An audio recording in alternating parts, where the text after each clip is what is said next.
Manager wa kampuni yateberezebwa obutasasula abakozi bayo yennyodde n'ab'ekibiina kya Uganda Professional Merchandising Association nga kino kye kigatta amakampuni agatunda ebintu eby'enjawulo ebyalejjalejja nga batuukira muntu ku muntu oluvannyuma lw'okumusa ku nninga atangaze ku bimwogerako.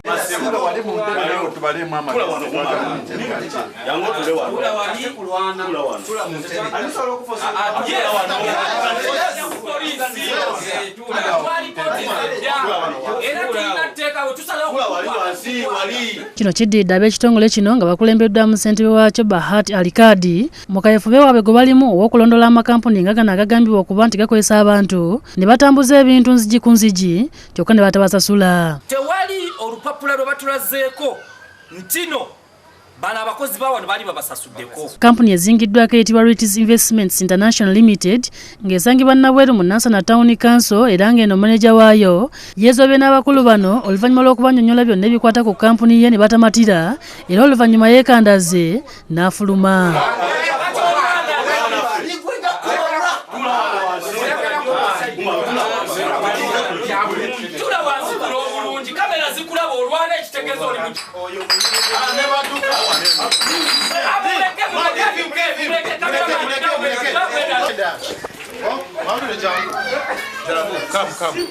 Bahati ategeezezza nti bakyagendera ddala maaso n'ebikwekweto bino okulaba nga bafuuza amakampuni agakozesa abantu kyokka ne batabasasula. Tukizudde nti no teri registered mu mateeka.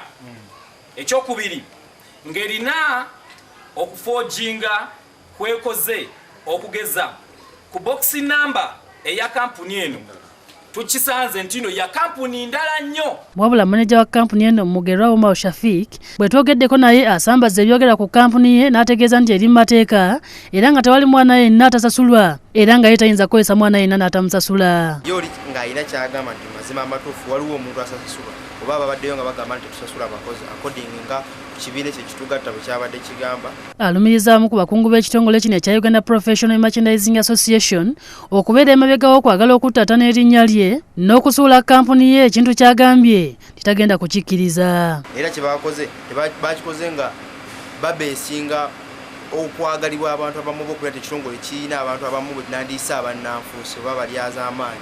Bino bijjidde mu kiseera ng'ekibiina kino kiriko kampuni eyitibwa Cairo Investments etunda cakala gye kyaggadde ng'ene badde ekakalabiza egyayo mu bitundu by'e Mutunga mu ggombolola y'e Nakawa ku nsonga ezekuusa ku maneja waayo kabasanya abaana ab'obuwala. Ssente twazeewola kati tujja n'okuddayo mu kyalo bagenda tukwata. Kino kiriwo okulaba nti kampani zino ezikozesa abaana zino bakozesa mateeka. Bulijjo gwe bagamba akabasanya abantu gwe baatwala ku ofiisi bali bagamba bamutwala ku ofiisi y'e Mukono naye nga si kituufu. Adrian Bale Bwanika yakusakidde eggulire lino ku Lwabukedde TV.